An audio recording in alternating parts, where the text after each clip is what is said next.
Prepárense para desvelar una verdad que pocos conocen. Olviden las leyendas cinematográficas de reyes fronterizos que surgen de la noche a la mañana.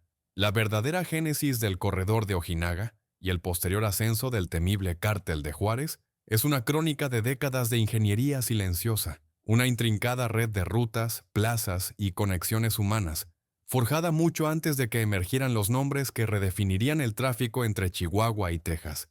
Imaginen la pequeña localidad de Ojinaga, a orillas del río Bravo, donde en los años 70 el contrabando de marihuana y heroína aún se sustentaba en cadenas casi artesanales. Sin embargo, a principios de los 80, la cocaína andina comenzó a fluir por el mismo canal, transformando por completo la escala, la velocidad y la rentabilidad del negocio. En este escenario emerge Pablo Acosta Villarreal, conocido como la Zorra de Ojinaga. Desde un punto neurálgico en el lado mexicano, Acosta construyó un sistema de control que abarcaba una franja fronteriza de aproximadamente 320 kilómetros, desde los accesos a Big Bend hasta pequeños cruces y caminos de tierra. Su poder no radicaba en la bravuconería, sino en una logística impecable: protección de la policía federal y estatal, contactos en el ejército, horarios de vuelo meticulosamente planificados y horizontes de aterrizaje diversificados, desde el aeródromo municipal hasta ranchos polvorientos con pistas improvisadas a la vera del río. A mediados de los 80, Acosta ya no era un simple transportista de hierba. Movilizaba hasta 5 toneladas de cocaína al mes en aeronaves turbohélice y un total de hasta 60 toneladas anuales para sus socios colombianos, transformando un comercio antes estacional en un flujo constante durante todo el año. El dinero se blanqueaba a través de cadenas de restaurantes y hoteles, y el corazón de la ruta permanecía invisible: el programa de aterrizajes y despegues nocturnos, orquestado según los turnos en los retenes y patrullajes. Este corredor no existía en el vacío. Estaba integrado en la Confederación de Guadalajara, donde Miguel Ángel Félix Gallardo centralizaba las plazas, distribuyendo corredores y responsables en los nodos fronterizos. Fue precisamente de esta estructura de donde provino Amado Carrillo Fuentes, sobrino de Ernesto Fonseca Carrillo, alias Don Neto. Amado fue enviado a Ojinaga para aprender el oficio fronterizo de Acosta y supervisar los cargamentos de cocaína de su tío. Rápidamente, Amado no solo se convirtió en un intermediario, sino en un socio, coordinando trasbordos nocturnos, recuperando camiones bloqueados en las carreteras y perfeccionando esquemas donde el riesgo se distribuía entre aeródromos, cruces y camiones señuelo. El tándem Acosta-Carrillo no generó una jerarquía vertical, sino una modularidad de red que presagiaba el futuro cártel. La mayor parte de la violencia se mantenía en los márgenes, y el centro lo ocupaba la disciplina de los vuelos y los pagos a las protecciones. Pero cuanto mayor era el volumen y el margen de ganancia, mayor era la atención, no solo de los competidores, sino también de las fuerzas estatales.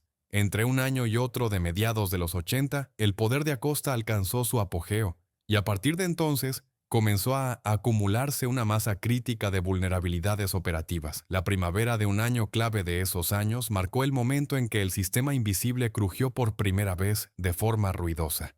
En la aldea de Santa Elena, en la orilla mexicana frente a Lajitas, aterrizaron helicópteros de la Policía Federal, y en el lado estadounidense, sus contrapartes, agentes de la ley que durante tiempo habían monitoreado Ojinaga con ojos, bases y casos cruzados, estaban en guardia. El enfrentamiento se desarrolló en tejados y callejones, y la Zorra de Ojinaga murió en abril de aquel año, el clímax de una redada que buscaba no solo cortar la cabeza, sino también romper la impunidad del corredor. Para el mundo fronterizo, esto fue más que la eliminación de una persona. Colapsó la contabilidad de los vuelos, la estratificación de los salarios y los horarios de las ventanas en los cruces, y decenas de personas vinculadas a Acosta se vieron obligadas a buscar un nuevo referente. Fue en este vacío donde Rafael Aguilar Guajardo, un excomandante de la DEFS, que había sido la mano derecha de Acosta y que conocía mejor que nadie los nodos nerviosos del corredor y cómo evitar la desintegración de los equipos en el campo, entró sin vacilar. Aguilar asumió la dirección y nombró a Amado Carrillo su adjunto, el mismo pupilo de Acosta que ya había demostrado su capacidad para mantener los horarios y negociar donde un arma automática era inútil. En el lenguaje de la calle, esto parecía sencillo. El corredor seguía vivo. La caja se había reiniciado, las cuotas reescritas, pero en realidad comenzó la transformación del taller de Ojinaga en lo que más tarde sería conocido como el Cártel de Juárez. La realidad de estos cambios se lee en detalles que rara vez son noticia, pero que determinan la estabilidad de cualquier plaza.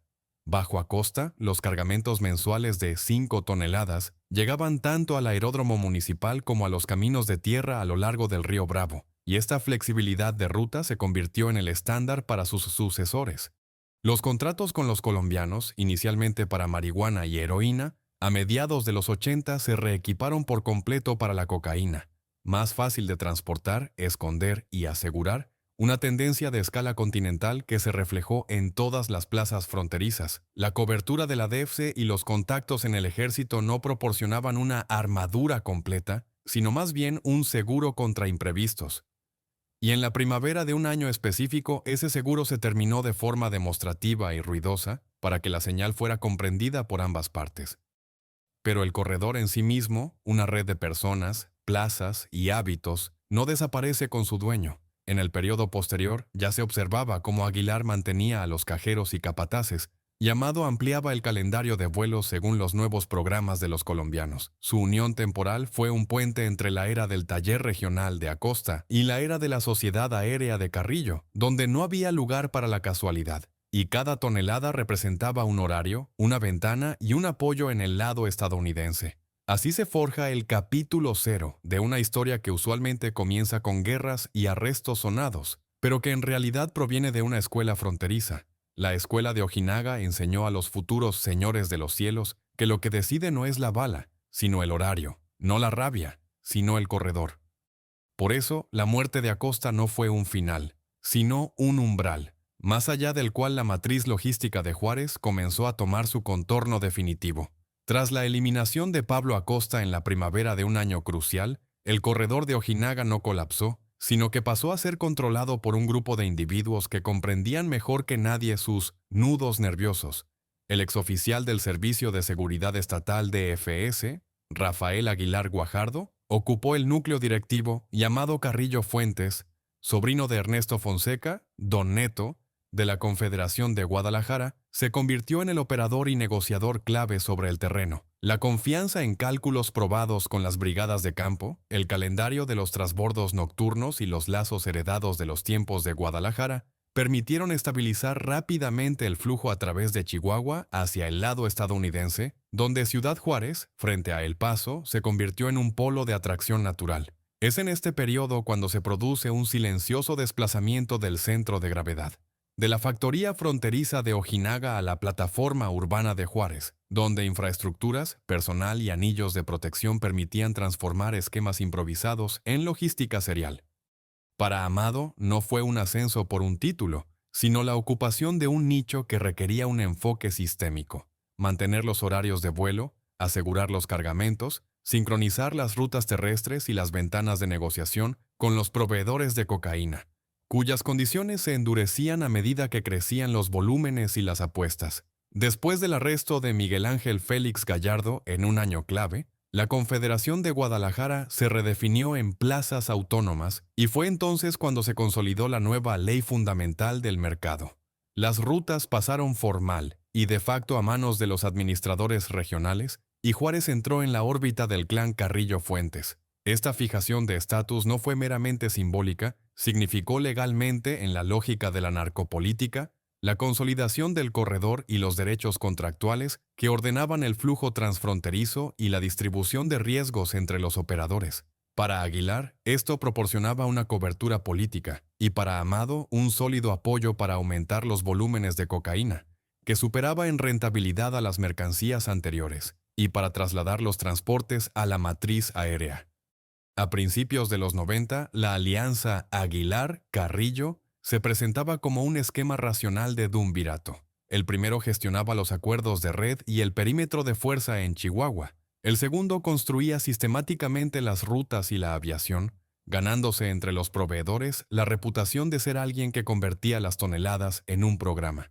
Ya entonces se le atribuía a Amado una característica circular. Aumentaba la flota de aviones y los canales de blanqueo, lo que le permitiría, pocos años después, ser llamado el Señor de los Cielos. Pero precisamente la solidez de esta matriz hacía inevitable también el conflicto interno. Cualquier estructura duumviral, con un crecimiento exponencial de dinero y riesgos, es propensa a la descompresión. En la primavera de un año determinado, en el balneario mexicano de Cancún, el equilibrio se rompió a balazos. Rafael Aguilar Guajardo fue asesinado, un evento que la prensa registró como una eliminación demostrativa bajo la música de playa. Y este homicidio trasladó inmediatamente el centro de mando a Amado.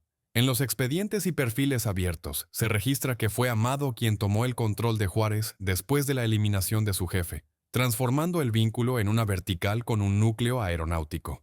La configuración del poder después de Cancún apareció sin romanticismos. Las cajas y los equipos armados fueron nuevamente sometidos, los principales despachadores de las rutas renovaron su lealtad y las ventanas en la frontera se reorganizaron según nuevas prioridades.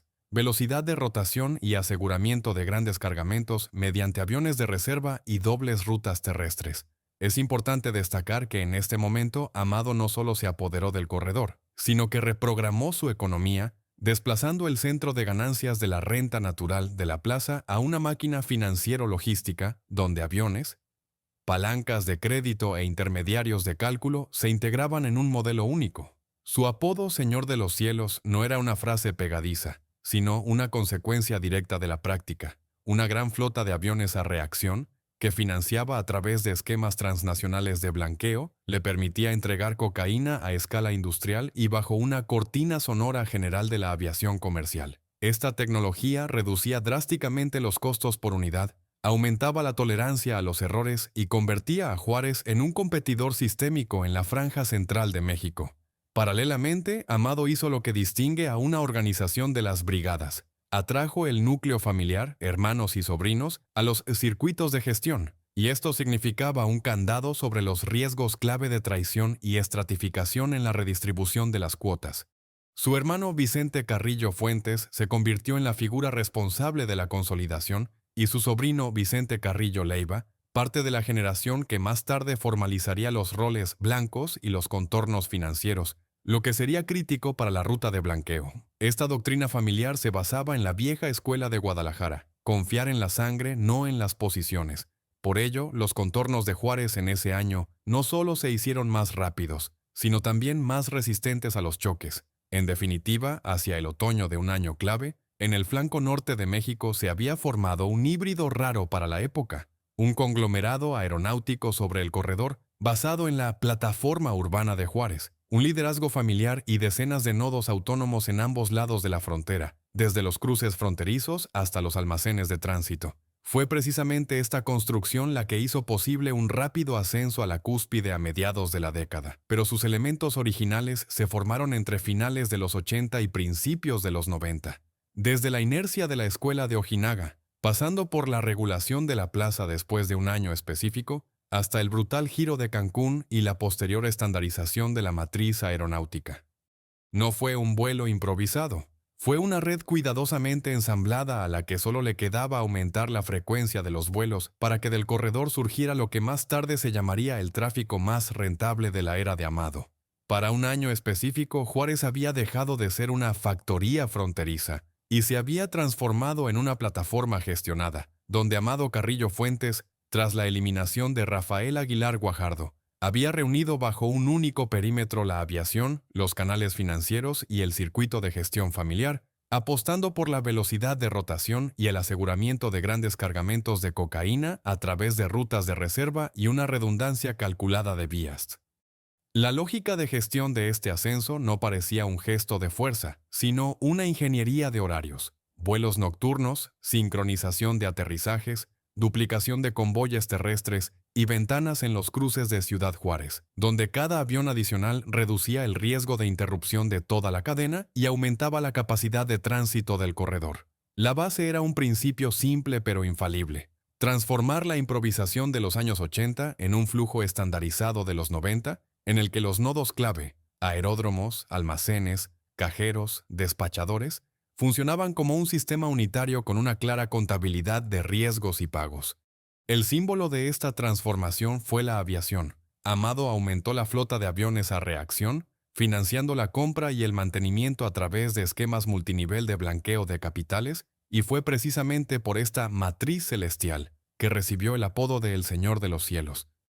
Los aviones a reacción, a diferencia de los turbohélices caballos de batalla del cambio de década, permitían evadir la intercepción gracias al perfil de vuelo, el camuflaje bajo actividad comercial y un menor tiempo en tierra, lo que reducía drásticamente la vulnerabilidad de los grandes cargamentos. En tierra esto se complementaba con rutas espejo a través de Chihuahua y salidas al lado estadounidense en la zona de El Paso, donde la logística se basaba en las costumbres de los años 80, pero las dimensiones ya correspondían a mediados de los 90. El paraguas aeronáutico sobre el corredor aumentó la tolerancia a los errores de toda la red. Cada nuevo avión no solo añadía volumen, sino que disminuía la dependencia de un cruce o brigada en particular, haciendo que la organización fuera menos sensible a fallos y arrestos locales. La faceta financiera de este modelo requería la misma disciplina que la operativa. El blanqueo de capitales se realizaba a través de capas de empresas fantasma, inversiones en actividades legales y redes de liquidación distribuidas, lo que dificultaba el rastreo rápido de los flujos y permitía gestionar las palancas de crédito para nuevos aviones y cargamentos. La doctrina familiar hacía estos contornos menos frágiles. El hermano Vicente Carrillo Fuentes y el sobrino Vicente Carrillo Leiva ocupaban roles clave, donde se requería no solo administración, sino confianza por defecto, reduciendo la probabilidad de intercepción de cajas y nodos de control. Esta fórmula, aviación, finanzas, núcleo familiar, estableció el ritmo con el que Juárez alcanzó un nivel continental de competencia, manteniendo la plaza y expandiendo la influencia más allá de la representación unidimensional de un corredor fronterizo.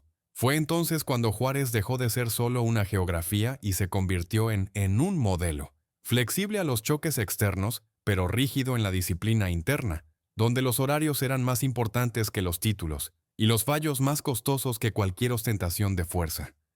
La clave de la estabilidad seguían siendo las fuentes del producto, y a mediados de los 90 Amado fortaleció los canales con los proveedores colombianos, quienes valoraban en él la previsibilidad de los horarios y la garantía de rotación, basada no en el carisma, sino en acuerdos logísticos específicos, SLA por sus siglas en inglés.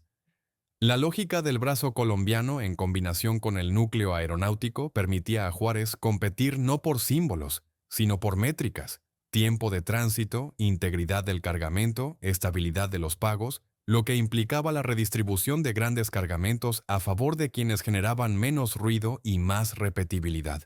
En el contexto mexicano, esto se traducía en paquetes de admisión mutua a las rutas y acuerdos tácitos sobre las ventanas en las secciones más sensibles, donde la violación de las reglas amenazaba no solo pérdidas, sino una guerra sistémica que a mediados de los 90 los participantes aún no buscaban.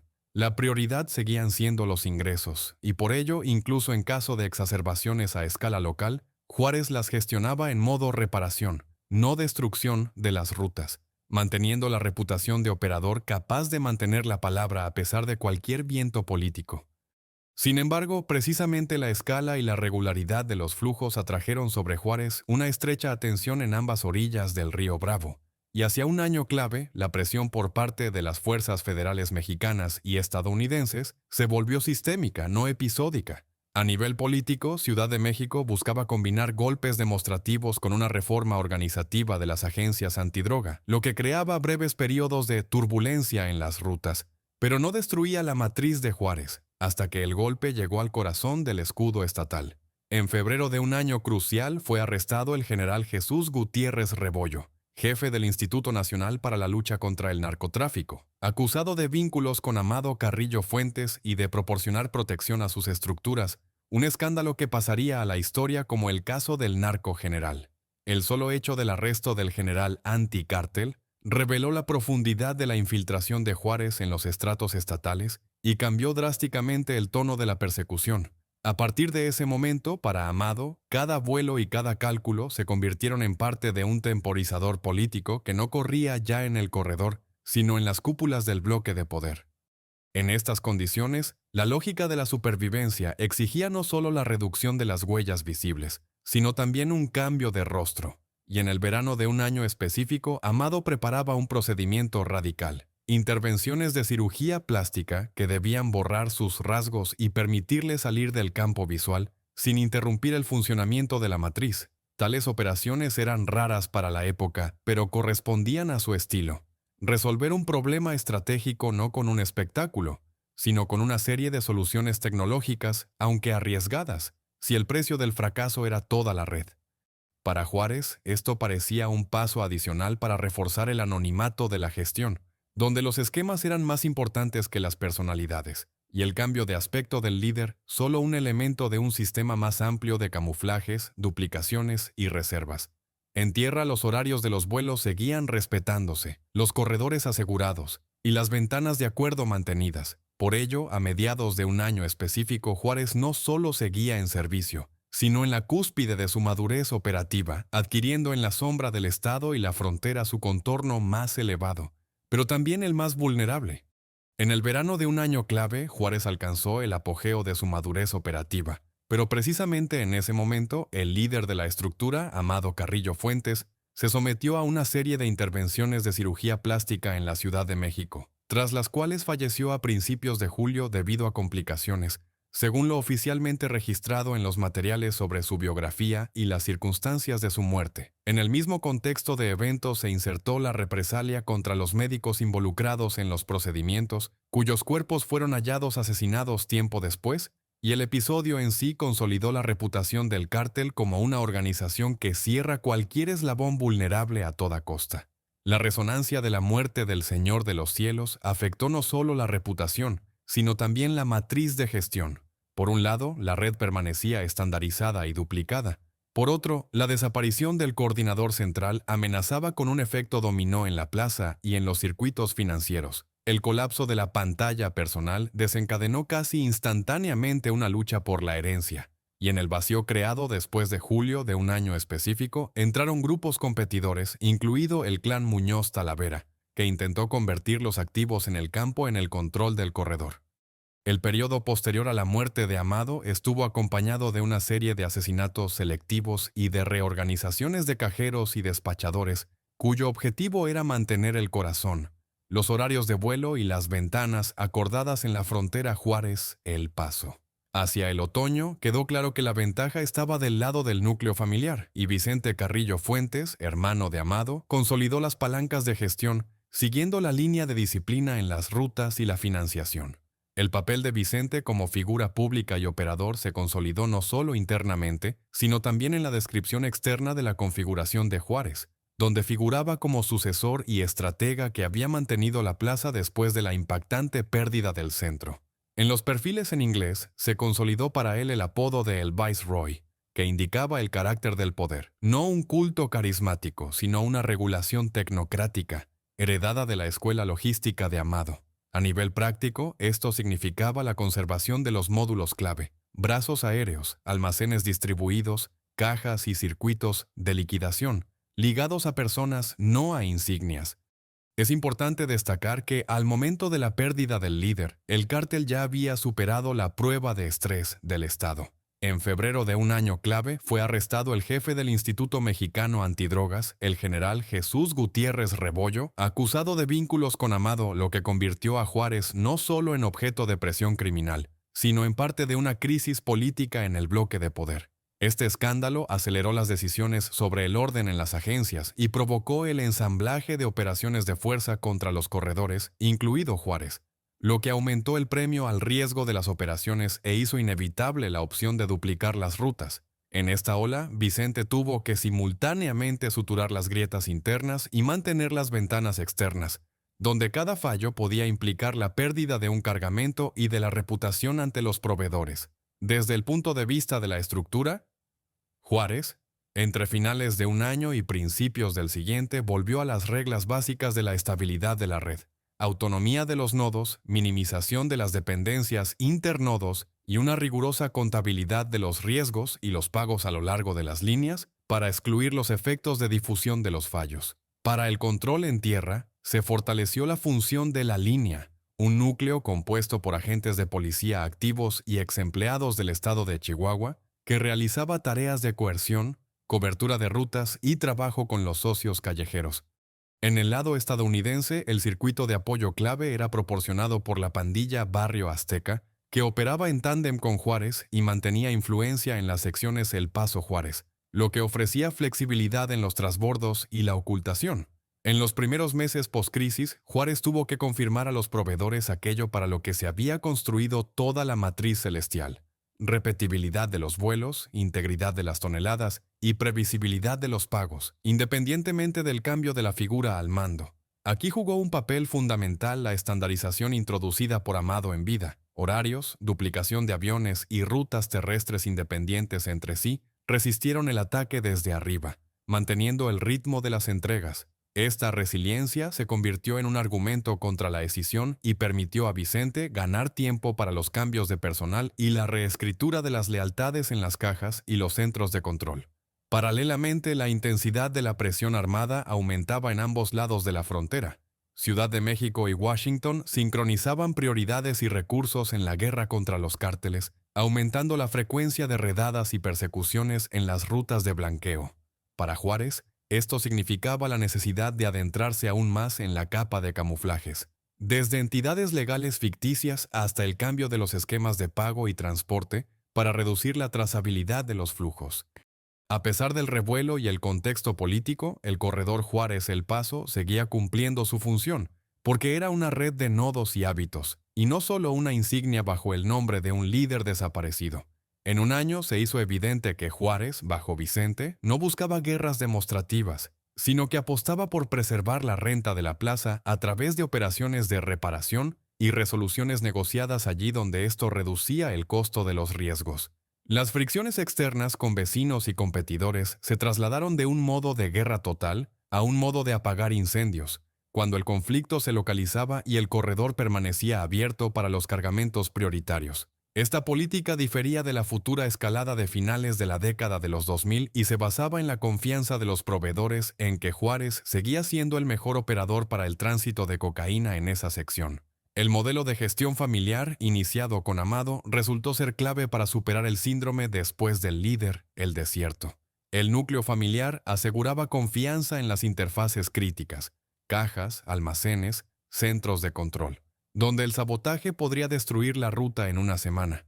Vicente involucró en la gestión a personas capaces de mantener el equilibrio entre fuerza y logística, sin dar prioridad a los espectáculos sobre los horarios, algo particularmente importante en la fase post-crisis. Este pragmatismo hizo posible no solo sobrevivir, sino también mantener la especialización anterior. Cocaína de alto margen con un brazo aeronáutico, protegida por duplicaciones y seguros. Pero incluso manteniendo el ritmo del corredor, la sombra de un año específico seguía siendo un factor del sistema. Cada nuevo gran cargamento pasaba sobre el trasfondo del recuerdo del narco general y de las operaciones de cirugía plástica, convertidas en el final del arco de carrera de Amado. Esto impulsó a los dirigentes de Juárez a un mayor anonimato y distribución de roles. La red seguía desarrollándose según el principio peso en la logística, ligereza en los manifiestos, donde las insignias públicas se convertían en un activo de rendimiento negativo, y la mejor prueba de fuerza era la ausencia de ruido mientras se mantenía el flujo de dinero. Así, la reestructuración post-Amado concluyó con la transformación de Juárez en una organización donde las personalidades retroceden y el corredor permanece, preparándose para nuevos ciclos de competencia y futuros enfrentamientos que pocos años después resonarían con nombres conocidos en todo el mundo. A finales de la década de los 90, la estructura de Juárez funcionaba como una red bien orquestada de nodos y horarios, y fue en esta arquitectura donde Vicente Carrillo Fuentes se consolidó como sucesor, manteniendo la plaza después de la impactante muerte de Amado y restableciendo la rutina de las entregas sin guerras demostrativas ni gestos grandilocuentes, como se registra en los perfiles de la organización y del propio Vicente. Su imagen de El Viceroy reflejaba no el carisma, sino la técnica de gestión, regulación, duplicación de rutas, aseguramiento de cargamentos y disciplina de las cajas, heredadas como doctrina de la matriz celestial de Amado y trasladadas a la práctica cotidiana de finales de la década. Sobre el terreno, esto significaba: los brazos aéreos seguían siendo el corazón del flujo. Los almacenes y los centros de control trabajaban autónomamente, y en el nodo fronterizo, Juárez-El Paso, se mantenía la previsibilidad de las ventanas, por la cual los proveedores colombianos pagaban no menos que por la velocidad. El punto débil era el mismo que el punto fuerte. Cuanto más estable es la logística, más caro es cualquier cambio de reglas. Y por ello los primeros años del gobierno de Vicente fueron un curso de reparación y conservación, no de expansión a toda costa. Tras la fuga de Joaquín Guzmán Loera de prisión a principios de los 2000, el equilibrio de poder en el norte comenzó a desplazarse, ya que el resurgido bloque de Sinaloa aumentó drásticamente su apetito por los corredores donde anteriormente regían pactos de no injerencia. Fue entonces cuando la tensión en la zona de Juárez comenzó a acumularse sistemáticamente, no de forma puntual. Para Juárez, esto se tradujo en un aumento de los costos de transacción, más reservas, más cifrados, más intermediarios, y en el retorno a la vieja regla de la red. La disciplina es más importante que las ambiciones, si el precio del error es un corredor cerrado.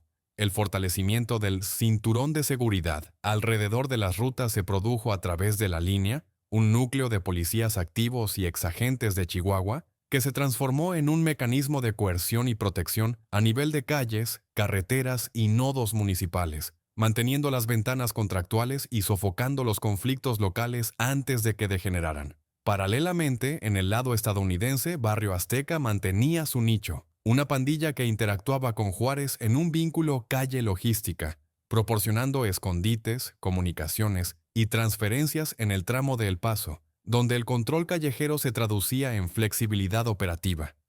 La línea de Vicente se mantuvo hasta que la político-economía del mercado presentó la factura más alta, la cuestión del estatus y el control en Sinaloa, donde se cruzaban intereses económicos y códigos reputacionales, y la mediación resultó más costosa que la guerra. A mediados de los 2000, en Culiacán, fue asesinado Rodolfo Carrillo Fuentes, hermano menor de Vicente conocido como el Niño de Oro, y numerosos testimonios y materiales indicaban que la causa fue el rechazo demostrativo a estrechar la mano a Guzmán y la señal de no reconocimiento de su supremacía, seguido luego por la orden de eliminación.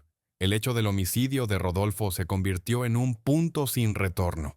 Detrás de la fachada de la logística racional resurgió la vieja lógica de los símbolos, donde la falta de respeto es más costosa que cientos de millones de facturación, y Juárez pasó de la modalidad de reparación a la de operaciones de represalia. Poco después, en prisión, fue asesinado el hermano de Guzmán, Arturo Guzmán Loera, el Pollo, algo que en las fuentes abiertas se vinculó a la respuesta del entorno de Carrillo Fuentes, y este doble golpe consolidó una nueva calidad del conflicto, una cuenta personal convertida en un proxy para los cárteles. El organismo de red, construido por Vicente, superó el primer choque sin derrumbarse, ya que la duplicación de los nodos y la autonomía de las secciones permitieron mantener el ritmo de los transportes, pero el costo de la estabilidad aumentaba. Cada cargamento requería más circuitos de protección y más vínculos políticos en los municipios y en las fuerzas del orden. La línea, en estas condiciones, se transformaba de apoyo a la plaza a escudo en el campo, sirviendo de intermediario y verdugo en tramos cortos, donde la violación de una ventana podía comprometer una semana de trabajo y un tiroteo podía cerrar los puentes indefinidamente. En el lado norteamericano, Barrio Azteca seguía desempeñando el papel de interfaz callejera, combinando reclutamiento, escolta, almacenamiento y amortiguación entre la gran logística y los micromercados, lo que permitía a Juárez mantener una densidad de presencia sin excesiva publicidad. Dentro del núcleo de Juárez, Vicente mantenía la coordinación familiar, redistribuyendo los roles entre operadores fiduciarios y financieros, para que las cajas y los almacenes no dependieran de una sola persona y no se convirtieran en un único punto de fallo. A nivel macro, finales de los 2000 registraron una nueva geometría de la franja norteña. Sinaloa aumentaba su influencia basándose en la marca restablecida de Guzmán y sus aliados, mientras que Juárez mantenía la plaza gracias a la inercia de la logística, la profundidad de los lazos locales y la capacidad de reparar las rutas bajo fuego. Era una pausa prebélica solo en la retórica. En la práctica, ambas partes intensificaban la inteligencia, la intercepción y la desmoralización del personal adversario, elevando la apuesta en los municipios fronterizos de Chihuahua, donde cada sheriff y cada jefe de distrito contaban más que los eslóganes en los carteles. En esta viscosa competencia entre vieja escuela y nueva movilización, se definían las trayectorias de la segunda mitad de la década. Juárez mantenía su ventaja en la ingeniería del corredor y en las costumbres de los nodos. Sinaloa, en la velocidad de movilización y en la amplitud de los recursos humanos. Y el precio del error para ambas partes se hizo notablemente más alto después de la eliminación de Rodolfo. Financieramente, Juárez seguía siendo un operador, no un protagonista del mercado. Su renta se basaba en la repetibilidad y la baja turbulencia respecto a los ingresos, y es precisamente esta filosofía la que explica por qué, incluso bajo la amenaza de una guerra abierta, se apostaba por la reparación y el tapar las fugas, en lugar de redadas demostrativas que quemaban las ventanas durante meses. Pero combinar la reparación con los golpes de represalia requería un equilibrio cada vez más sutil, y hacia finales de los 2000 se hizo evidente que el límite de fase había sido superado. El precio simbólico por el apretón de manos había transformado la competencia por el corredor en un conflicto crónico, que ya no podía ser contenido solo con horarios y seguros. Juárez entraba en el ciclo siguiente no ya como operador invisible, sino como parte de una gran guerra del mercado de la droga en México, donde cada tonelada, cada avión y cada cajero se transformaban en parte de una matemática política que superaba en escala cualquier placita local. Y es precisamente esto lo que empezó a explicar la dramaturgia de años posteriores, que se desarrollaría en las mismas calles que antaño apuntaban solo al silencio y la velocidad. Desde mediados de los 2000, cuando el poder federal mexicano optó por la militarización de la lucha contra el narcotráfico, la franja norteña comenzó a calentar rápidamente los corredores, y en Ciudad Juárez esto se manifestó antes y más bruscamente que en otros lugares. Juárez respondió como de costumbre, no con desfiles de fuerza, sino con la reparación de la logística, el reposicionamiento de los nodos y el fortalecimiento del escudo en el campo a través de la línea, cuyo núcleo estaba compuesto por agentes de policía activos y exagentes de Chihuahua. En el lado estadounidense, la interfaz era mantenida por Barrio Azteca, que asumía funciones de escolta y control callejero en El Paso, donde las ventanas y el rápido cambio de ruta se volvían cruciales. Hacia un año posterior, la tensión dejó de ser una disputa local por un cruce y se transformó en una guerra por la plaza. El bloque de Sinaloa presionaba intencionadamente el corredor de Juárez, buscando desalojar a Juárez de la posición de operador predeterminado. La respuesta de Juárez consistió en saturar el corredor con las fuerzas de la línea, en separar los flujos y en aumentar la redundancia. Cada nueva ruta, almacén y centro de control debía vivir autónomamente y no arrastrar consigo a los vecinos en caso de ataque. En tal régimen, incluso una victoria en un tiroteo no significaba nada si los horarios saltaban y los volúmenes se bloqueaban entre puentes y caminos de tierra del desierto. En los años siguientes, la ciudad se convirtió en sinónimo de escalada, en el contexto de la guerra contra los cárteles. General, Juárez entró entre los nodos más letales del país, donde las redes competidoras se destruían entre sí no las fachadas, sino el ritmo de las entregas. El centro significativo de la lucha era simple. Quien controla las ventanas y las cajas, controla la renta de la plaza, y todo lo demás solo crea ruido alrededor de los centros de control que trabajan frenéticamente. En estas condiciones, el escudo de campo de Juárez salía cada vez más a menudo en enfrentamientos abiertos, impidiendo al rival acceder a los pasos críticos y a los apoyos municipales en el estado. La tecnología de coerción por parte de Juárez se basaba en el vínculo La Línea, Barrio Azteca, donde la primera cubría el corredor en Chihuahua y la segunda la calle y la comunicación en la orilla norte del río Bravo. El vínculo daba flexibilidad. Cualquier fallo en el lado mexicano era contenido por el amortiguador callejero en El Paso, y un fallo en la orilla norte era compensado por una maniobra de ruta dentro de Juárez. Esta doble configuración permitía a Juárez resistir a un enemigo más numeroso y movilizado, pagando la estabilidad con el aumento de los costos de transacción y los riesgos personales para los eslabones en el campo. Un año específico fue el de los golpes simbólicos, cuando la guerra fue más allá de la logística profesional y afectó a objetivos emblemáticos, demostrando que la interfaz callejera sabía hablar el lenguaje de la política. Un día de marzo, en Juárez, fueron asesinadas personas vinculadas al consulado de Estados Unidos y la investigación llevó a una cadena de ejecutores de Barrio Azteca, lo que más tarde derivó en una serie de extradiciones y condenas a cadena perpetua en los tribunales estadounidenses. En años posteriores, los líderes y tiradores de BA involucrados en este caso fueron extraditados y condenados, y en un año futuro, el Departamento de Justicia de Estados Unidos ha confirmado la continuación de la persecución de la cúpula, demostrando que la capa callejera se había convertido desde hace tiempo en un nodo transfronterizo, no en una banda local. 4 meses después del caso consular, la guerra dio otro giro. A mediados de un mes en Juárez, explotó un coche bomba dirigido a la Policía Federal, lo que para el contexto mexicano era una forma de ataque rara y demostrativa. Este episodio marcó un punto de inflexión irreversible en la táctica, cuando las operaciones callejeras comenzaron a copiar las técnicas de la guerra asimétrica, jugando con el miedo y el costo político de la presencia de las fuerzas federales. Desde entonces, cualquier aumento de contingente era considerado un aumento no solo de las posibilidades de intercepción, sino también de los riesgos para el entorno civil en el que ambas partes buscaban ventanas y retaguardias. Para Juárez, el precio de mantener el corredor se medía no solo en dinero, sino también en resistencia del personal. La línea perdía hombres, y los reemplazos debían prepararse en modo de turnos de combate, donde un error equivalía a la interrupción de una semana de entregas. En el lado norteamericano, Barrio Azteca se fortalecía simultáneamente como interfaz y se debilitaba como posición legal, porque cada caso sonado construía una base de pruebas para futuras extradiciones. Mantener el doble circuito se volvía cada vez más costoso, pero era precisamente lo que distinguía al corredor activo de una simbólica insignia de placita en el mapa. Hacia un año concreto, la ventaja en la batalla por la ciudad se evaluaba cada vez más a favor de Sinaloa, cuyos flancos y recursos permitían abrumar a Juárez con la amplitud de la cobertura y la velocidad de rotación de las fuerzas en línea.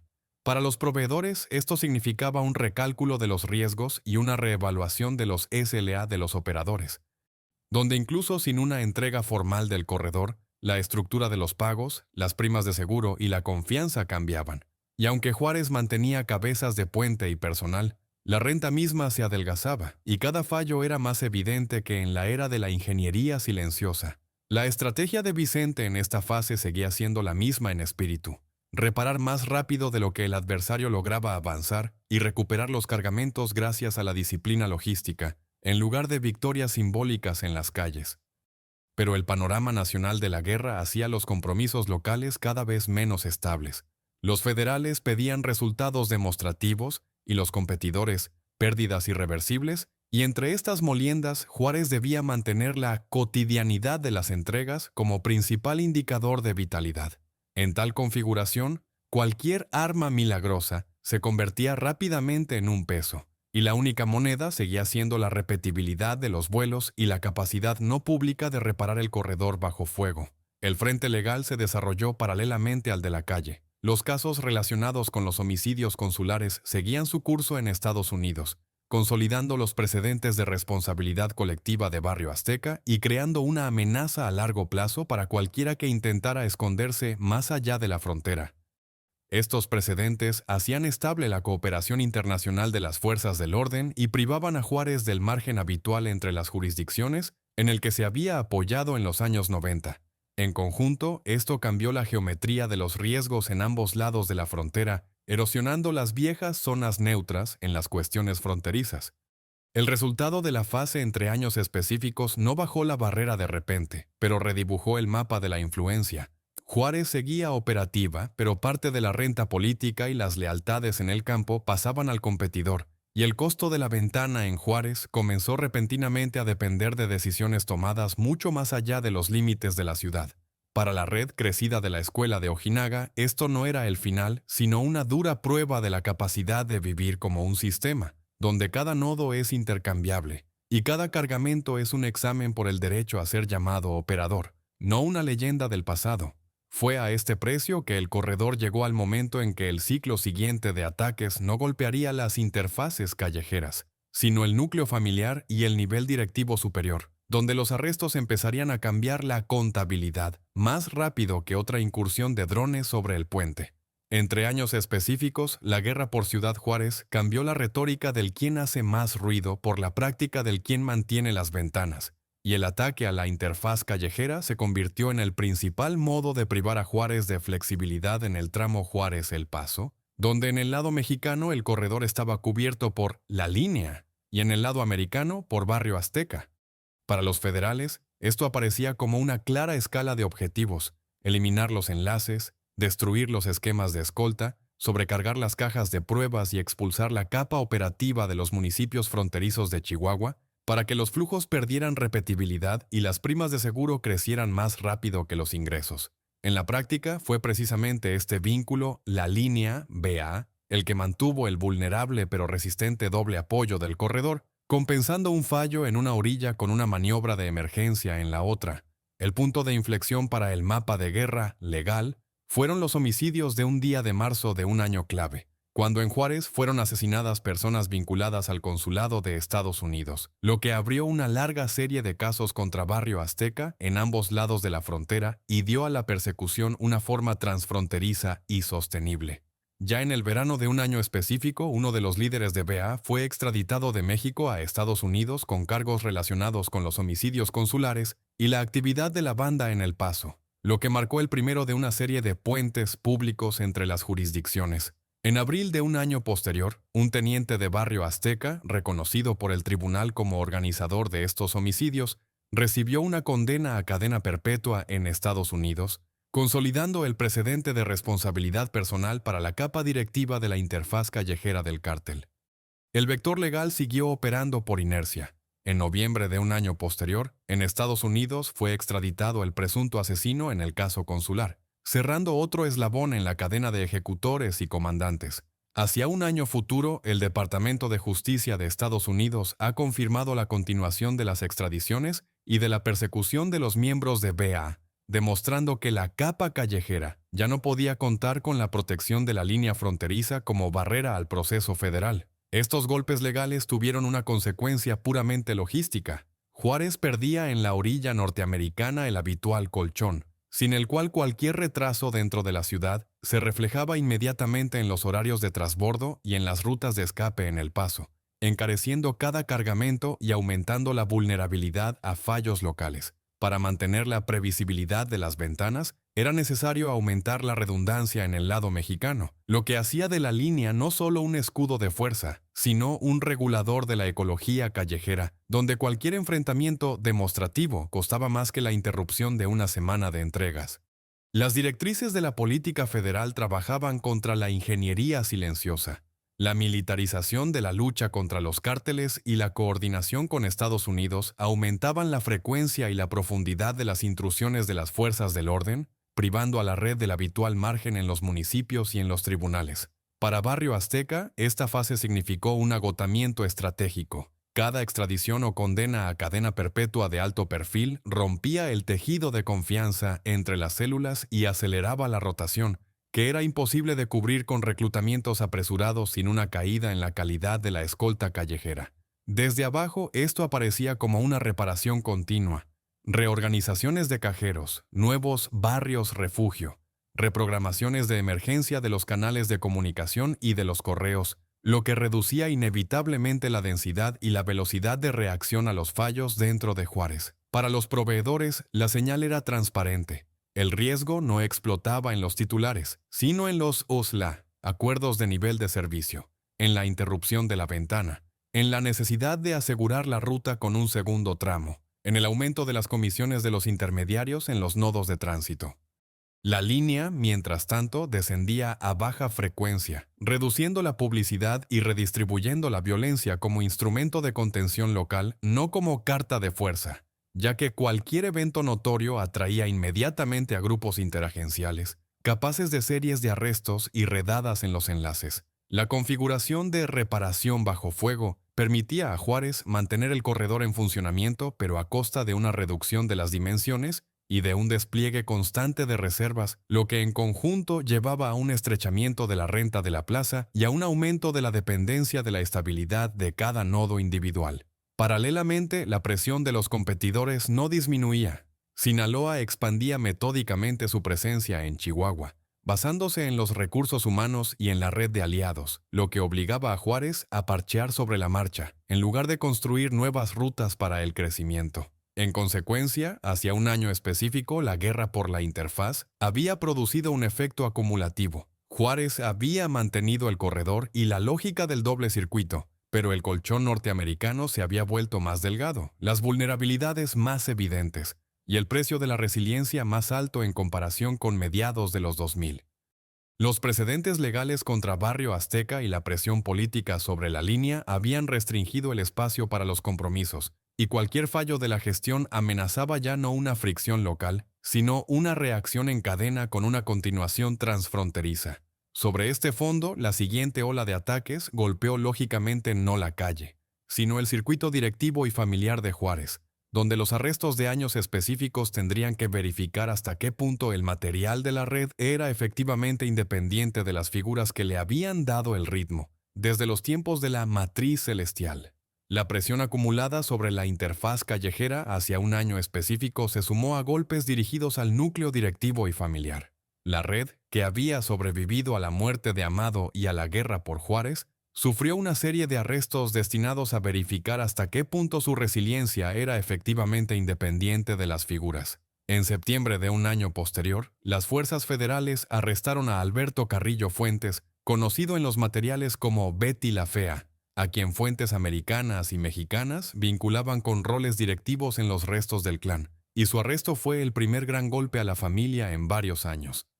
Ya en octubre del año siguiente siguió el episodio clave. Vicente Carrillo Fuentes fue arrestado en Coahuila, como confirmaron las autoridades federales y los medios de comunicación. Este fue el cambio más significativo del circuito superior de Juárez desde un año clave. La formalización legal de estos arrestos, junto con las acusaciones de blanqueo y narcotráfico, activó mecanismos de largos procesos y solicitudes de extradición que apartan durante mucho tiempo a las figuras directivas de la circulación. El efecto en la logística no fue un colapso inmediato. Mucho se mantuvo por la inercia de la red modular y las costumbres de los nodos, pero la renta de la plaza se redujo notablemente. Las ventanas se volvieron más costosas, los intermediarios más exigentes y los coeficientes de seguro más altos. En la práctica, una mayor carga recayó en la línea como facción líder de Juárez, que asumió tanto el escudo de campo como la coordinación de las rutas en Chihuahua, mientras que en la orilla norteamericana el papel de Barrio Azteca ya había sido reducido por una serie de extradiciones y condenas. La geometría de la competencia con Sinaloa cambió en detrimento de Juárez. En el territorio del estado de Chihuahua se fortalecieron los equipos de Los Salazar, y los intentos de establecer treguas locales se topaban cada vez más con el marco federal de tolerancia cero hacia los imperios de la vieja escuela. Al mismo tiempo, la red de Juárez siguió confiando en nodos autónomos e intermediarios locales, lo que impidió al competidor apagar la luz simultáneamente en todo el perímetro. Los contornos de la interacción con el CJNG en este periodo se asemejaban más a contactos episódicos que a una alianza estable. El nuevo cártel de Juárez, que periódicamente figuraba en los informes como un paraguas o una franquicia, no logró romper durante mucho tiempo la diarquía Juárez-Sinaloa en la ciudad. Esto se explicaba no solo por la fuerza de Sinaloa, sino también por la matemática local de las rutas. Para entrar, había que comprar las ventanas o destruir los centros de control, y ambas tareas eran más costosas en Juárez que en otras secciones. Por lo tanto, la línea principal en años específicos siguió siendo la misma.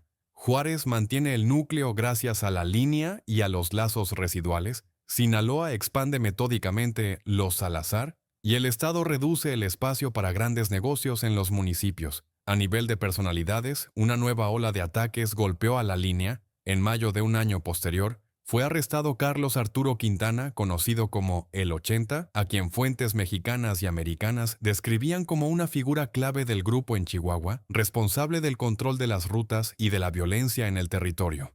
Su arresto fue la lógica continuación de la estrategia de decapitación del escudo de campo de Juárez, que compensaba la debilidad de la dirección después de un año clave. En agosto de un año posterior, el 80 fue extraditado a Estados Unidos en línea con el Tribunal Federal de Nuevo México, lo que indicaba la acumulación de pruebas sobre episodios transfronterizos y el rechazo de las zonas grises de jurisdicción en esa sección. Para la red, esto significaba no solo la pérdida de un comandante, sino también la cartografía de los enlaces, que inevitablemente sigue a las extradiciones de alto perfil. Muchos eslabones intermedios se encuentran bajo los focos ya después del traslado del sujeto al sistema estadounidense.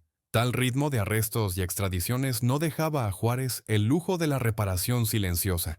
Cada golpe a la familia y a la línea requería la reorganización de las rutas, la reasignación de cajeros y despachadores, y un aumento del costo de las ventanas en el norte, donde el colchón callejero de Bea ya no podía tapar los agujeros como en los años 2000. Bajo la presión sistémica, Juárez se mantuvo como un paraguas, no como un monolito. alrededor de la línea y las redes locales, capaces de asegurar una frecuencia mínima suficiente de vuelos y el aseguramiento de grandes cargamentos. Era menos que las ambiciones de la matriz celestial de Amado, pero más que una simbólica insignia, y por ello, en años específicos, Juárez siguió siendo objeto de competencia, donde Sinaloa presionaba con su escala, y Juárez, con la inercia de las costumbres y la profundidad de los contactos municipales. Es en esta forma que el cártel se acercó al umbral de la década de los 20, con una dirección debilitada, con un escudo de campo maltrecho pero vivo y con un corredor que aún podía generar renta a condición de baja publicidad, alta redundancia y disponibilidad a pagar más a todos los participantes en la ruta. Los años siguientes demostrarían que incluso este modelo minimalista es vulnerable a nuevos actores y a cambios tecnológicos, pero en la lógica de los años clave Juárez aún respondía a la pregunta principal del negocio. ¿Es capaz de pasar un cargamento por Juárez y El Paso sin interrupciones y ruidos excesivos? Aunque a un precio que en el pasado habría parecido inaceptablemente alto. En un año, el ataque golpeó el eslabón que, después de los arrestos de años específicos, mantenía a Juárez en funcionamiento. Un día de mayo en Chihuahua fue arrestado Carlos Arturo Quintana, el 80, a quien las fuerzas del orden describían como un dirigente clave de la línea y curador de las rutas y de la violencia en el territorio del Estado. Para la red, esto significó no solo la pérdida de un comandante en el campo, sino una reestructuración forzada del escudo alrededor de la Plaza de Juárez, donde la línea fungía como regulador de la ecología callejera y garante de las ventanas en los pasos, manteniendo el ritmo bajo la creciente presión de los competidores y del Estado. A nivel práctico, el arresto de El 80 causó una reacción en cadena, reorganización de las cajas, rotación de los despachadores, traslado de emergencia de almacenes y apartamentos fiduciarios, porque cualquier pérdida de personal evidente en Chihuahua se traducía inmediatamente en una mayor vulnerabilidad de las rutas a la intercepción y a la interrupción de los horarios. Paralelamente, la presión externa se intensificó. Las agencias federales de México y Estados Unidos sincronizaron la persecución de episodios transfronterizos, consolidando la tendencia a la decapitación no solo de la interfaz callejera, sino también de los cuarteles generales en el campo, donde la línea apostaba por exmiembros de las fuerzas del orden y sus conexiones infraestructurales. El frente legal, en ese momento, ya no dejaba ilusiones sobre la inmunidad de la capa callejera. Ya en un año clave, uno de los líderes de Barrio Azteca en el caso de los homicidios de un día de marzo, de un año anterior en Juárez, relacionados con empleados del Consulado de Estados Unidos, había sido extraditado de México a Estados Unidos, lo que fue un indicador de una cooperación bilateral estable en estos episodios. En un año posterior, un teniente de BA, reconocido por el tribunal como coordinador de los homicidios consulares, recibió una condena a cadena perpetua en Estados Unidos, y este precedente consolidó la responsabilidad personal de la capa directiva de la interfaz callejera por los crímenes transfronterizos. En noviembre de un año posterior, Estados Unidos recibió a otro imputado, el presunto tirador en el caso de los homicidios consulares, extraditado de México, lo que cerró el vínculo comandante-operadores en una única línea de prueba y privó a Juárez del habitual colchón norteamericano de la aplicación de la ley. Hacia un año futuro, el Departamento de Justicia de Estados Unidos ha confirmado públicamente la continuación de las extradiciones y de la persecución de la cúpula de BA, señalando que la capa callejera es considerada desde hace tiempo una organización criminal transnacional y no una banda local. Sobre el trasfondo de estos precedentes, el arresto de El 80 aparecía como un paso lógico de una estrategia coherente: eliminar selectivamente los apoyos en el campo de Juárez en Chihuahua, para obligar a la red a redistribuir los riesgos y a encarecerse hasta el umbral de no rentabilidad para los proveedores, que conocen el precio de la interrupción de una ventana en el nodo fronterizo. En agosto de un año posterior, Quintana fue extraditado a Estados Unidos en línea con el Tribunal Federal de Nuevo México, lo que reflejaba la acumulación de pruebas sobre episodios de criminalidad transfronteriza y la posterior americanización de los procesos, donde la brecha jurisdiccional ya no salvaba a los comandantes clave. La extradición tuvo también un efecto secundario.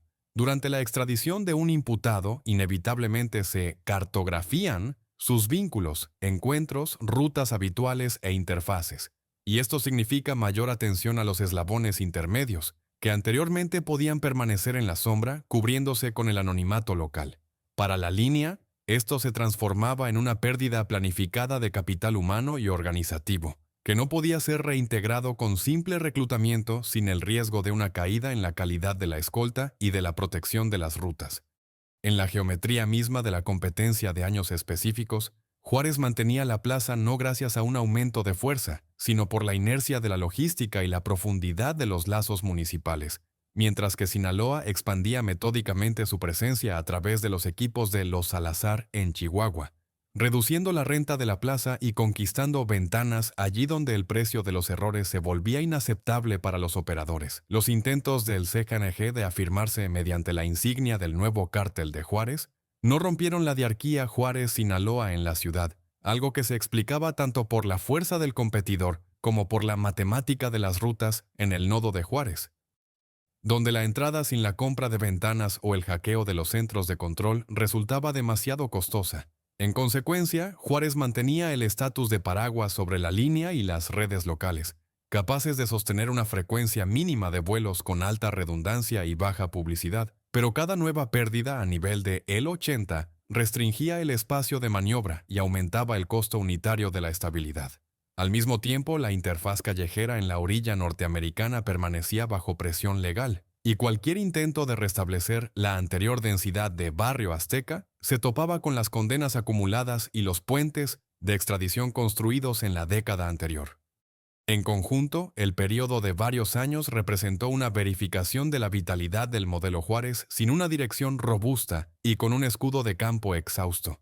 La red demostró poder funcionar como un sistema de nodos y hábitos autónomos, pero el costo de este trabajo subió al límite, a un punto en el que cualquier intervención externa, desde la simple coordinación de los federales hasta otra extradición, comenzaba a cambiar la economía de las rutas más rápido de lo que los despachadores lograban reparar los horarios. Incluso a pesar de los arrestos y la extradición de el 80, el corredor Juárez-El Paso no se transformó en el vacío, sino que se reestructuró hacia cargamentos más pequeños, mayor redundancia y ventanas más costosas, lo que correspondía a la lógica general de la guerra contra los cárteles, donde la estabilidad no se compra con la fuerza del título, sino con una escrupulosa contabilidad de los riesgos en cada tramo del recorrido. Así, hacia el umbral de la década de los 20, Juárez se presentó como una organización capaz de vivir en un estado de presión crónica, pero privada de la anterior influencia de la matriz celestial.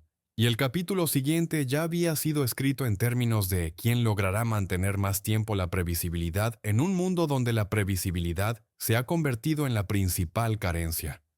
A principios de la década de los 20, Juárez se mantenía no por el tamaño y las acciones notorias, sino por la rutina de un operador. El corredor a través de Ciudad Juárez y El Paso seguía funcionando en un formato reducido, apoyándose en la línea como facción principal y en las infraestructuras callejeras residuales que habían sobrevivido a años de persecuciones. El sentido de esta pequeña estabilidad era que la red aprendía a pagar por la previsibilidad, más redundancia, más rutas de reserva y un precio más alto por cada ventana, mientras que la publicidad se reducía al mínimo para no atraer a grupos interagenciales y no alarmar al lado estadounidense con pruebas de episodios transfronterizos. En la orilla norteamericana, la interfaz callejera seguía siendo vulnerable después de las extradiciones y las condenas a cadena perpetua a lo largo de las líneas de Barrio Azteca, y por lo tanto el apoyo en El Paso como colchón ya no funcionaba como a mediados de los 2000, obligando a la línea a asumir un volumen cada vez mayor de apagar incendios dentro de Chihuahua. Contemporáneamente presionaba el principal competidor. El bloque de Sinaloa no se retiraba de la línea, aumentando su presencia en el estado a través de sus unidades de ataque y en algunos puntos interceptando las ventanas, con un trabajo metódico con los apoyos municipales, lo que obligaba a Juárez a parchear sobre la marcha, en lugar de construir nuevas rutas para el crecimiento. Los intentos del CSNG de consolidarse a través de la insignia del nuevo cártel de Juárez no rompieron la diarquía Juárez-Sinaloa en la ciudad. La entrada sin la compra de ventanas y sin el hackeo de los centros de control seguía siendo demasiado costosa y políticamente visible en este nodo, donde cualquier oleada de atención afecta la economía de la ruta. Es por eso que la táctica básica de la década de los 20 es la fragmentación de los cargamentos, los horarios escalonados y el silencio alrededor de los centros de control. La baja amplitud del ruido reduce la probabilidad de redadas sincronizadas Y la flexibilidad de los horarios da la posibilidad de desplazarse incluso en caso de intercepción local. La presión legal continuaba aumentando. En agosto de un año, Carlos Arturo Quintana, el 80, descrito como uno de los dirigentes clave de la línea en Chihuahua, fue extraditado a Estados Unidos, y este paso no solo eliminó a un coordinador en el campo, sino que también iluminó sus conexiones durante la extradición y las acciones procesales relacionadas. El lado estadounidense en esta misma década ha mantenido la inercia del caso consular de un año clave, manteniendo el foco en los líderes y ejecutores de Barrio Azteca. Hacia un año futuro, el Departamento de Justicia de Estados Unidos ha confirmado públicamente extradiciones y persecuciones de imputados, consolidando para la capa callejera el estatus de red criminal transnacional sin inmunidad fronteriza.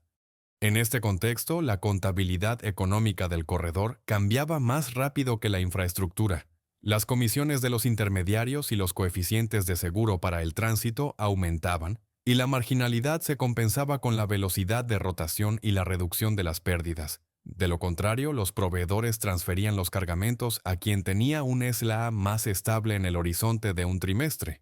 Esto impulsó a Juárez a una mayor redificación, menos monolitismo, más nodos autónomos y acuerdos informales, donde la línea actuaba como paraguas y no como único centro de gravedad, permitiendo mantener una frecuencia mínima suficiente de vuelos en condiciones de constante presión externa.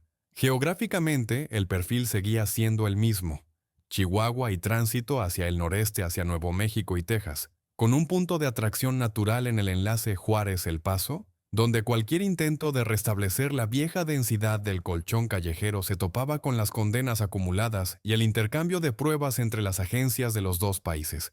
Del lado del competidor, la ventaja estaba en la escalabilidad. La red de Sinaloa, jugando con la amplitud del personal y de los recursos de los aliados, podía presionar sincrónicamente varias válvulas del sistema, mientras que Juárez debía reparar las válvulas una por una, pagando la estabilidad con el aumento de los costos unitarios para la seguridad y los intermediarios. Incluso el contexto político no favorecía las zonas grises. Después de años de institucionalización de las operaciones conjuntas entre Estados Unidos y México, cualquier fuga de violencia de grandes dimensiones arrastraba automáticamente a grupos internivel y, por lo tanto, el cierre temporal de las ventanas y la reorganización de los horarios con costos difíciles de trasladar al comprador final. En respuesta, Juárez redobló la moderación, riesgos públicos mínimos, apostando por las costumbres de los nodos y los largos contactos municipales, que no permiten que el corredor se derrumbe incluso en caso de pérdida de figuras visibles, porque en esta matriz no es el título lo que cuenta, sino la capacidad de abrir a tiempo un puente, un almacén y un convoy. Externamente, esto aparece como una logística partidaria de mediana escala, pero en esencia es un retorno al primer principio de la escuela de Ojinaga: vivir en un horario que sobrevive a las personalidades y mantener el flujo donde el vecino paga el ruido con la reputación y los cargamentos, y el operador paga el silencio con dinero y disciplina. Desde el taller fronterizo de Ojinaga en los años 70, donde Pablo Acosta Villarreal construyó una red de aeródromos improvisados, cajas y ventanas, hasta el fallecimiento de Amado Carrillo Fuentes en julio de un año específico, después de cirugías plásticas en la Ciudad de México, se hace evidente una ley simple. Juárez siempre prevalecía donde la logística superaba en importancia a la fuerza demostrativa y los títulos. El cambio de control de este corredor, de Acosta, asesinado en una redada en Santa Elena en abril de un año específico, al tándem Rafael Aguilar Guajardo y Amado, y luego al liderazgo único de Amado tras el homicidio de Aguilar en Cancún en la primavera de un año clave, no hizo más que consolidar esta ley porque fue precisamente la matriz celestial de la aviación la que convirtió a Juárez en la capital operativa del centro de México. Incluso el escándalo del narco general Jesús Gutiérrez Rebollo en febrero de un año clave, cuando el jefe del Instituto Nacional Antidrogas fue arrestado por vínculos con Amado, no destruyó inmediatamente la red, aunque se convirtió en un catalizador político de la persecución, que marcó la pauta para la década siguiente. Es por eso que la muerte del Señor de los Cielos en julio de un año clave no provocó el colapso del corredor, sino que desencadenó una lucha por la herencia, donde el núcleo familiar resultó decisivo. Vicente Carrillo Fuentes consolidó la gestión, manteniendo los horarios de vuelo, las ventanas y las cajas, transformando a Juárez en una plataforma tecnocrática con mínima publicidad y máxima repetibilidad. El siguiente giro se produjo en un año clave. El asesinato de Rodolfo Carrillo Fuentes un día de septiembre en Culiacán, atribuido al conflicto con Joaquín Guzmán, destruyó el frágil equilibrio entre los bloques y convirtió la cuenta personal en una agenda proxy para los cárteles, desencadenando una cadena de respuestas simétricas e interrumpiendo el modo de reparación.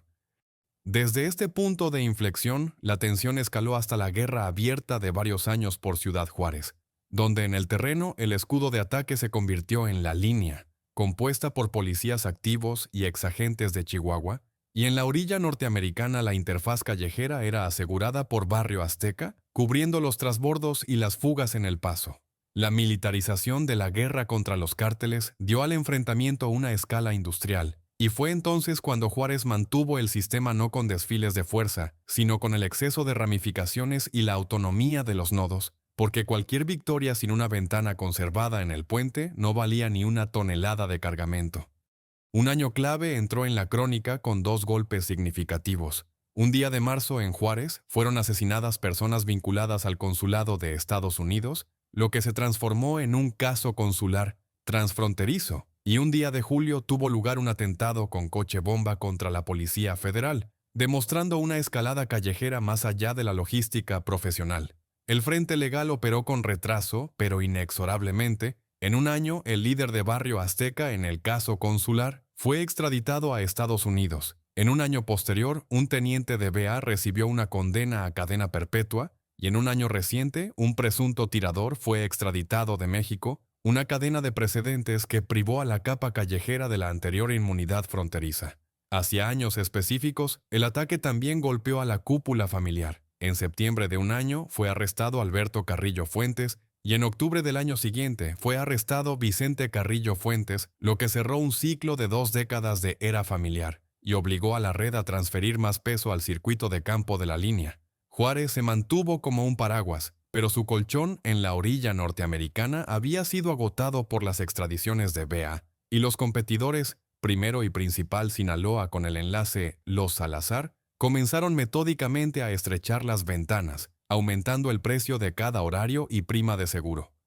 Los intentos del CNG de entrar con la insignia del nuevo cártel de Juárez no rompieron la diarquía en la ciudad, ya que la entrada sin la compra de una ventana o el hackeo de los centros de control era demasiado costosa y políticamente evidente en este nodo, donde cada chispa se convertía inmediatamente en presión interagencial. El episodio clave de la decapitación en el campo fue la persecución de Carlos Arturo Quintana el 80, su arresto en mayo de un año específico en Chihuahua y luego la extradición a Estados Unidos en agosto de un año reciente, cortaron a la línea del coordinador de referencia, iluminando simultáneamente los enlaces de ruta y de personal durante el proceso de extradición. Estos golpes no hicieron colapsar el corredor inmediatamente, pero aumentaron el costo unitario de la estabilidad.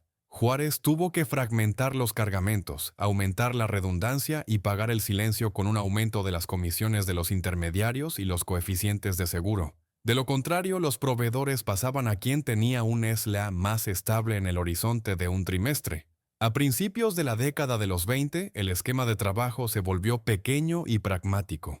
La línea como facción principal y una red de nodos autónomos en Chihuahua mantenían una frecuencia mínima suficiente de vuelos, y la capa callejera en la orilla norteamericana se apoyaba en los residuos de infraestructura sin la anterior densidad de Barrio Azteca.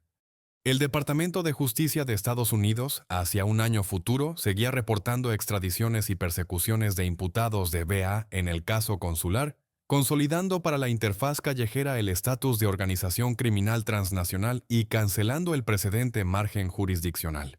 De este largo corredor cronológico emergen 3 conclusiones fundamentales sobre la naturaleza de Juárez. Primero, no es una vertical de carisma, sino una intrincada red de horarios, duplicaciones y cajas, donde las personalidades son importantes solo mientras aseguren el acuerdo de nivel de servicio. Por ello, la muerte de Amado en un año clave no destruyó la matriz, sino que solo verificó su resiliencia, que entonces fue asegurada por el núcleo familiar y la aviación estandarizada. Segundo, las guerras más destructivas no comenzaron por dinero, sino por símbolos y estatus. El punto de inflexión de un año específico con el asesinato de Rodolfo demostró cómo un conflicto de reputación puede prevalecer sobre la racionalidad de la logística y transformar una reparación en una guerra de desgaste prolongada. Tercero, la americanización de la aplicación de la ley, desde el caso del narco general como señal política hasta las extradiciones de BA y el 80, ha hecho que la interfaz callejera y los cuarteles generales en el campo sean tan vulnerables como la cúpula, transformando el conflicto de una polémica callejera en una matemática legal a largo plazo.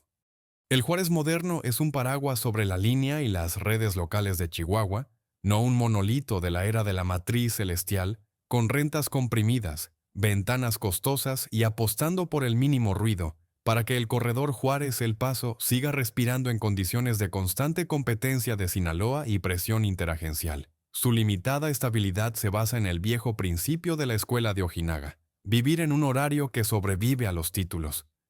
Y mientras esta disciplina funcione, Juárez sigue siendo no una mitología del pasado, sino un operador activo, aunque de menor rango en escala y ambiciones. Si en los años 90 el principal acelerador era la aviación, en la década de los 20 se ha convertido en la silenciosa contabilidad de los riesgos, donde cada decibel de publicidad adicional se convierte en una redada, una ventana cerrada y un trimestre de ingresos perdido. Lo que mejor que cualquier eslogan explica por qué el actual Juárez elige la invisibilidad como estrategia. Gracias por su atención a este análisis de la historia y la mecánica del cártel de Juárez. Si este material les ha parecido útil y profundo, por favor, denle un me gusta y suscríbanse al canal para apoyar nuevas investigaciones de este nivel de detalle.